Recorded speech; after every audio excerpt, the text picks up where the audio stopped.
नमस्कार दोस्तों। इस वीडियो में सबसे इम्पॉर्टेंट टॉपिक पर बात करेंगे, ट्रेवलर्स ऑफ मिडिवल इंडिया। अगर आपने प्रीवियस ईयर क्वेश्चन देखे होंगे तो आपने इस तरह के क्वेश्चन जरूर देखे होंगे कि अल बरूनी ने कौन सी किताब लिखी या कौन कौन से इंपॉर्टेंट फीचर्स भारत के बारे में इन्होंने बताए। सो ये जो टॉपिक है अपने आप में काफ़ी ज़्यादा इंपॉर्टेंट है, बार बार इस टॉपिक से हर एग्जाम में क्वेश्चन आए हैं। सो हमारा वही पुराना टेक्निक होगी। सबसे पहले हम लोग पूरे टेक्स्ट को पढ़ेंगे, नोट्स से पढ़ेंगे, उसके बाद एनसीईआरटी को देखेंगे और फिर एंड में जितने भी डिफरेंट एग्जाम्स में पीवाईक्यू आए हैं उन सारे प्रीवियस ईयर क्वेश्चंस को करेंगे।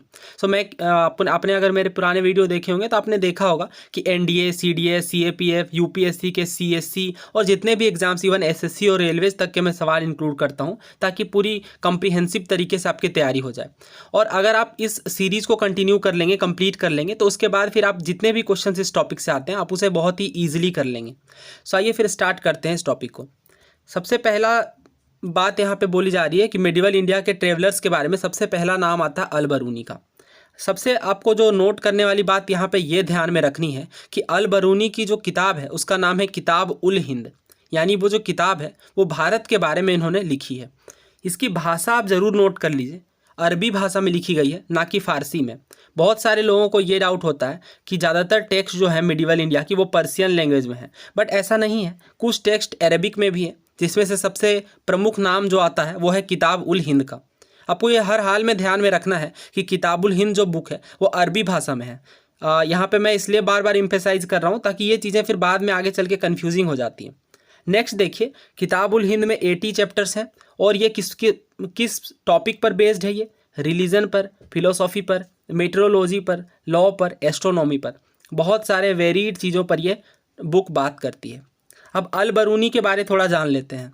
अल बरूनी का जन्म 973 एडी में ख्वारिज़्म में हुआ था। आज के डेट में ख्वारिज़्म किस देश में है? उज़्बेकिस्तान में। अल बरूनी गिफ्टेड लिंग्विस्ट थे, इन्हें काफ़ी सारी भाषाओं का ज्ञान था। अरबी, हिब्रू, बहुत सारी भाषाएं ये जानते थे। इवन इन्होंने भारत आकर के संस्कृत भी सीखा, जो कि अपने आप में काफ़ी यूनिक बात है। अच्छा, अब ये भारत आए कैसे वो देखिए। महमूद गजनवी का नाम आप सबने सुना होगा। इसने ख्वारिज़्म पर अटैक किया 1017 ईस्वी में और अल बरूनी को ये बंधक बना करके भारत ले आया। ठीक है, ये बात भी आपको ध्यान में रखनी है कि अल बरूनी किसके साथ भारत आया? तो महमूद गजनवी के साथ। अल बरूनी ने कास्ट सिस्टम पर भी इंडिया के बारे में लिखा है। और सबसे ज़रूरी बात जो आपको ध्यान में रखनी है, ये मोस्ट इंपॉर्टेंट बात मैं बोलूँगा, इसने बहुत सारे संस्कृत टेक्स्ट जैसे पतंजलि का ग्रामर पर वर्क। अच्छा, आपको नाम बताना है, पतंजलि की जो ग्रामर वर्क है उसका क्या नाम है। अगर आपने मेरी बुक्स वाली वीडियो देखी होगी, एंशिएंट बुक्स वाली, तो वहाँ पे मैंने इस चीज़ को काफ़ी डिटेल में कवर किया है। अब आपको ये बात जो मैंने बताई कि संस्कृत की बहुत सारी बुक्स को ट्रांसलेट किया गया अरेबिक भाषा में, इवन यूक्लिड की जो ग्रीक टेक्स्ट है उसे भी संस्कृत में कन्वर्ट किया। सबसे खास बात आप देख रहे हैं, यहीं से जो भाषा सीखी संस्कृत, और इसी चीज़ को संस्कृत में इन्होंने ट्रांसलेट किया है। अरबिक में, संस्कृत में, बहुत सारी भाषाओं में ट्रांसलेट किया गया। सो अल बरूनी के टाइम पीरियड को आप महमूद गजनवी के साथ एसोसिएट करके याद रख सकते हैं, जो कि 11वीं सेंचुरी की बात यहाँ पे होगी। नाउ नेक्स्ट इंपॉर्टेंट ट्रेवलर का नाम है इब्न बतूता। इब्न बतूता का नाम आप सबने सुना होगा। इब्न बतूता ने कौन सी बुक लिखी है? रिहला। ये नाम आपको याद रखना है। इब्न बतूता की बुक का नाम है रिहला या रिहला, और ये बुक भी अगेन अरबिक भाषा में लिखी गई है। ठीक है, ये बात भी आप नोट कर लीजिए कि जो इब्न बतूता की बुक है रिहला, वो अरबी भाषा में लिखी गई है, जो कि 14वीं सेंचुरी की बुक है, क्योंकि इब्न बतूता का टाइम पीरियड 14वीं सेंचुरी का था। अब इब्न बतूता किस देश से थे? तो इब्न बतूता मोरक्को के थे और भारत कब आए थे? 1333 में। देखिए यहाँ पे 333 है, ये आप मेमोरी हैक के रूप में इसे यूज़ कर सकते हैं, ये याद रखने में आपको आसानी होगी। सो बेसिकली ये थे कहाँ से? मोरक्को से थे। मोरक्को या आप जो नॉर्थ वेस्टर्न अफ्रीका वाला रीजन है वहाँ से इब्न बतूता बिलोंग करते थे। अब इब्न बतूता किसके साथ भारत आए थे? तो ये तो भारत अपने जो ट्रेवल है उनके उसी के दौरान आए थे 1333 में। लेकिन मोहम्मद बिन तुगलक, जो कि उस टाइम पे दिल्ली के सुल्तान थे, उसने इसे काजी अपॉइंट किया दिल्ली का। ये बात आपको याद रखनी है कि काजी का मतलब जज होता है, और जज के रूप में अपॉइंट किया गया इब्न बतूता को मोहम्मद बिन तुगलक के द्वारा। आगे चल के जब ये काफ़ी फेवरेबल हो गए, हालांकि बीच में इब्न बतूता और मोहम्मद बिन तुगलक के बीच थोड़ी मिसअंडरस्टैंडिंग हो गई थी, तो इब्न बतूता को जेल में भी डाल दिया गया था मोहम्मद बिन तुगलक के द्वारा। लेकिन बाद में जब सारी चीज़ें सॉर्ट आउट हो गई तो 1342 में ऑर्डर किया मोहम्मद बिन तुगलक ने कि आप as an ambassador Mongol ruler के पास जाइए चाइना। ठीक है, ये बात भी काफ़ी यूनिक है क्योंकि विदेश से आए किसी यात्री को इतना बड़ा ओहदा देना ये बहुत यूनिक बात थी। अब इब्न बतूता जो है वो रोबर से भी बहुत बार अटैक हुए थे, बहुत बार इन्हें लूटा गया था। ये इस बात को दर्शाती है कि जो भारत के रास्ते थे वहाँ पे रॉबिंग भी बहुत ज़्यादा होती थी। ये चीज़ें मैं इसलिए बता रहा हूँ क्योंकि ये यूपीएससी के पर्सपेक्टिव से काफ़ी इंपॉर्टेंट है। ये इस तरह के क्वेश्चन काफ़ी बार बने हैं, अभी हम लोग आगे देखेंगे यूपीएससी के पूछे हुए सवाल। अब इसने प्रेज़ किया था इंडियन पोस्टल सिस्टम की एफिशिएंसी को। ठीक है, अब इंडियन पोस्टल सिस्टम की जब बात आई है तो मैं यहाँ पर आपको एक इंपॉर्टेंट पॉइंट बताता हूँ। इब्न बतूता ने दो तरह के पोस्टल सिस्टम का वर्णन किया है इंडियन पोस्टल सिस्टम के अंदर। पहला जो है वो हॉर्स पोस्ट है, यानी हॉर्स के द्वारा जो पोस्टिंग होती थी, काफ़ी फास्ट ये होता होगा, इसे उल्लूक कहते थे। और दूसरी जो है वो फूट पोस्ट होती थी, यानी फूट के द्वारा पहुंचाया जाता था, वो दावा कहलाती थी। ये दो नाम भी आप याद रख सकते हैं क्योंकि यूपीएससी में ये इंटरचेंज करके आपसे पूछा जा सकता है।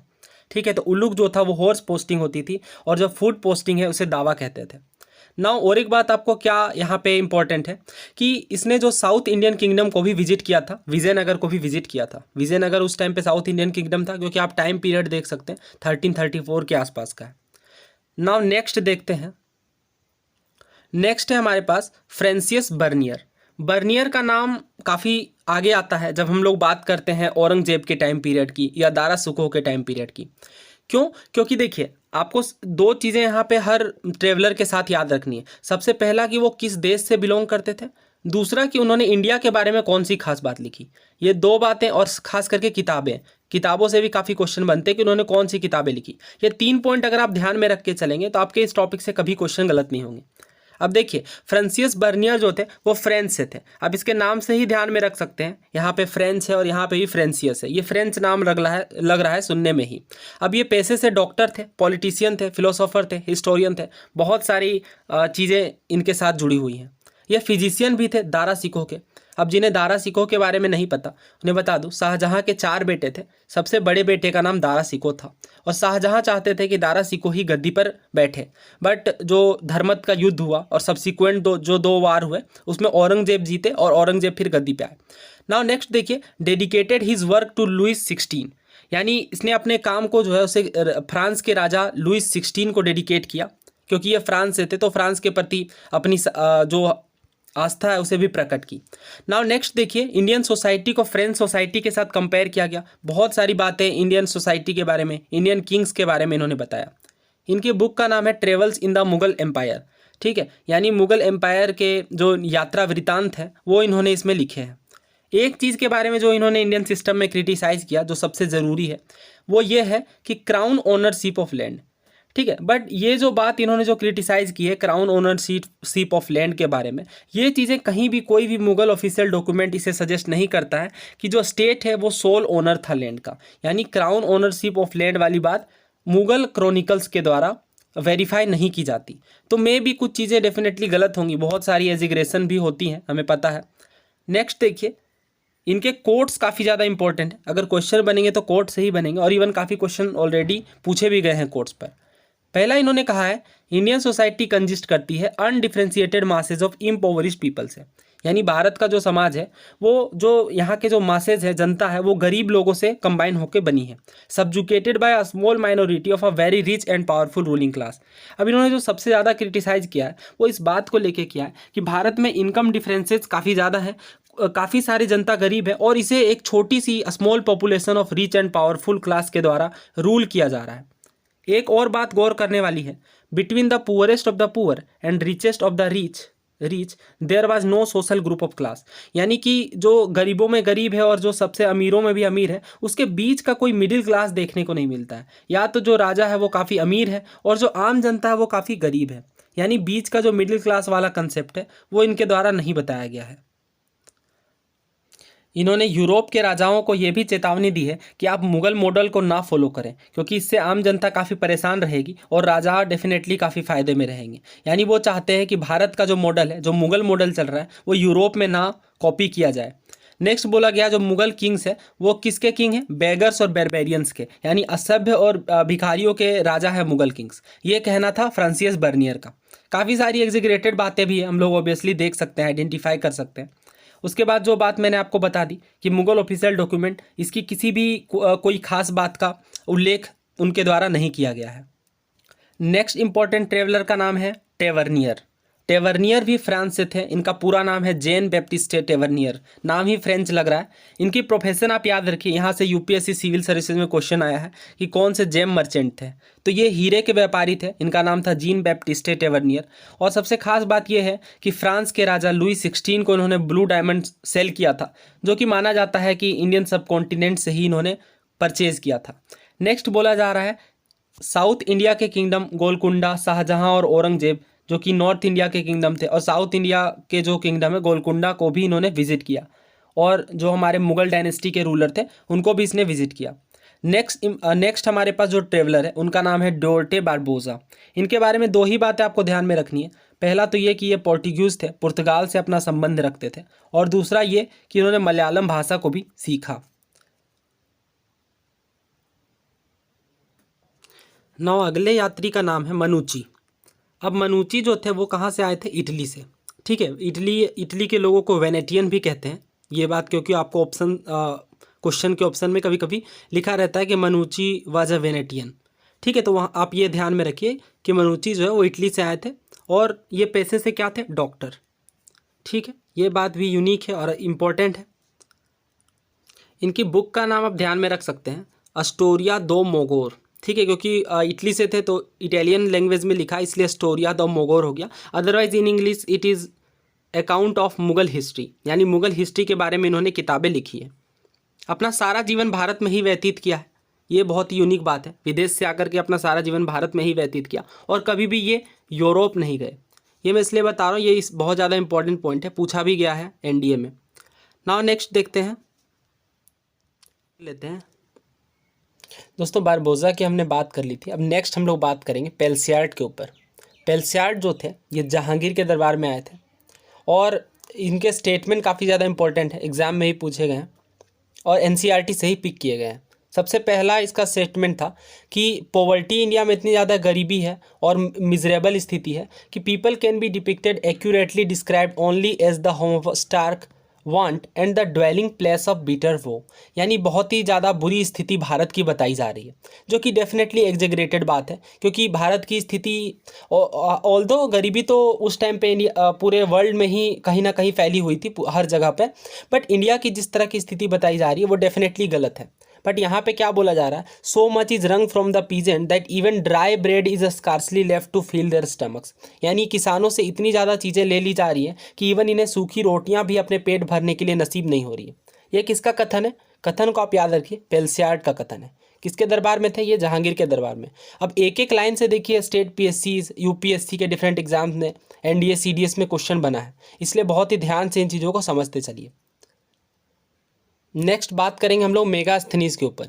ये ग्रीक ट्रेवलर थे। इनका टाइम पीरियड आप देख सकते हैं, even one of the first traveller माने जाएंगे वर्ल्ड के, क्योंकि 302 BCE यानी काफ़ी पुराना टाइम पीरियड है। अब ये किनके दरबार में आए थे? चंद्रगुप्त मौर्य के दरबार में। ठीक है, मौर्य डायनेस्टी जो कि काफ़ी एंशिएंट डायनेस्टी है, उनके दरबार में मेगास्थनीज आए थे। मेगास्थनीज ने चंद्रगुप्त मौर्य को सेंड्रोकोटस कहा है, क्योंकि ग्रीक में अगर आप चंद्रगुप्त देखें तो वो सेंड्रोकोटस टाइप का कुछ बन जाता है, इसलिए ग्रीक जो बुक्स हैं उनमें मेगास्थनीज ने सेंड्रोकोटस रेफर किया है चंद्रगुप्त मौर्य को। इनकी बुक का नाम जरूर याद रखिए, बुक का नाम है इंडिका। नाउ बात करेंगे चाइनीज़ ट्रेवलर्स के ऊपर। सबसे पहले और इम्पोर्टेंट चाइनीज़ ट्रेवलर का नाम है फाहियान। फाहियान आप देख सकते हैं 5th सेंचुरी के टाइम पे भारत आए थे, चंद्रगुप्त द्वितीय विक्रमादित्य के दरबार में। ट्रेवलर से रिलेटेड सबसे इम्पोर्टेंट बात जो आप याद रख सकते हो वो उनकी बुक्स और किसके दरबार में वो आए थे। ये दो बातें आपको ज़रूर याद रखनी है। नेक्स्ट देखिए, फाहियान का मैंने बता दिया, चंद्रगुप्त द्वितीय विक्रमादित्य के दरबार में आए थे और इनकी बुक का नाम था सी यू की। बुक का क्या नाम था? सी यू की। नेक्स्ट देखिए इत्सिंग। इत्सिंग के बारे में कुछ ज़्यादा नहीं, बस टाइम पीरियड आपको याद रखना है। हालांकि आपको इसके डेट्स याद नहीं करने हैं, बस चाइनीज़ ट्रेवलर्स की क्रोनोलॉजी याद रख लीजिए, वहाँ से आपके सारे ही क्वेश्चन हो जाएंगे। नेक्स्ट देखिए ह्वेनसांग। ह्वेनसांग पर तो काफ़ी डिटेल में बात करेंगे। हा से आप याद रख सकते हो ह्वेनसांग, और हा से ही हर्षवर्धन शुरू होता है। सो इस तरह से आप निमोनिक के थ्रू भी याद रख सकते हो। निमोनिक क्या है? बस इसके लेटर्स याद रख लीजिए कि H for Hiuen Tsang, H for Harshvardhan, क्योंकि जब एग्जाम के अंदर क्वेश्चन अपीयर होते हैं तो वहाँ पे बहुत कन्फ्यूजिंग लगने लगता है, ये चीज़ें याद रख पाना। दोस्तों आइए चाइनीज़ ट्रेवलर्स की जो क्रोनोलॉजी है उसे जल्दी से देख लेते हैं। सबसे पहले फाहियान आएंगे 5th सेंचुरी में। उसके बाद सुंग यून करके थे, वो भी उनका टाइम पीरियड लगभग 20-30 सालों के बाद आता है। उसके बाद डेफिनेटली ह्वेनसांग और सबसे लास्ट में इत्सिंग। यहाँ पे आपको गौर करना है कि ह्वेनसांग के बाद इत्सिंग आए लगभग 30-40 सालों बाद। सो FSHI कोई आप इसकी ट्रिक बना लो, फांसी या कुछ भी निमोनिक वगैरह करके, जिससे कोई फनी सा कोई एक्सट्रीम सिचुएशन जिससे याद रह सके चीज़ें। अभी हम लोग क्वेश्चन करेंगे इस पर, यूपीएससी में क्वेश्चन भी आया हुआ है क्रोनोलॉजी पे। नेक्स्ट देखिए, इंग्लिश ट्रेवलर्स भी काफ़ी इंपॉर्टेंट है। सबसे पहले नाम आएगा विलियम हॉकिंस का। ये ईस्ट इंडिया कंपनी के डिप्लोमेट थे और जेम्स फर्स्ट का लेटर लेके ये भारत उतरे थे। जेम्स फर्स्ट उस टाइम पे इंग्लैंड के राजा थे।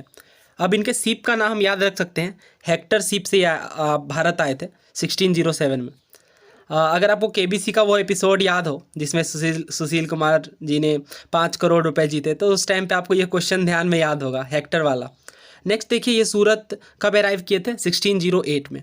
आपको ये दोनों ईयर्स याद नहीं करने हैं, बट अगर आप इसकी थोड़ी क्रोनोलॉजी याद रख लेंगे कि हॉकिंस के बाद टॉमस रो आए या पहले आए, इस तरह से तो सवाल सॉल्व हो जाएंगे। नेक्स्ट देखिए, आगरा जहांगीर के दरबार में ये मिलने आए जहांगीर से। East India Company sent him to obtain formal permission. East India Company ने इस मकसद से उन्होंने भेजा था कि सूरत में इस्टेब्लिश फैक्ट्री करने का परमिशन ये मुग़ल राजा से ले पाएंगे, जो कि जहांगीर थे उस टाइम पे। जहांगीर इनसे काफ़ी इम्प्रेस हुए क्योंकि इसे टर्किश भाषा आती थी और बिना किसी एड के, बिना किसी के हेल्प के इन्होंने टर्किश भाषा में राजा से कन्वर्ज किया, बातचीत की, और इससे काफ़ी खुश हुए जहांगीर। और जहांगीर ने इंग्लिश खान का टाइटल दिया और मनसबदार भी बनाया। नेक्स्ट बात करेंगे सर टॉमस रो के ऊपर। टॉमस रो जहांगीर के दरबार में 1615 में आए थे और विलियम हॉकिंस 1609 में। ये भी जेम्स फर्स्ट के एम्बेसडर थे और ये सक्सीड हो गए फाइनली रॉयल फरमान को हासिल करने में। So that's all for today's video. Next video में जितने भी क्वेश्चन यूपीएससी के द्वारा डिफरेंट एग्जाम्स में पूछे गए हैं, CDS, NDA और CSE में भी हर साल इवन क्वेश्चन आते हैं। हर साल में लगभग एक या 2 क्वेश्चन आ ही जाते हैं इस पर। उन क्वेश्चंस को भी करेंगे। और अगर आप चैनल पर नए हैं तो प्लीज़ चैनल को सब्सक्राइब कर लीजिए। Thank you so much.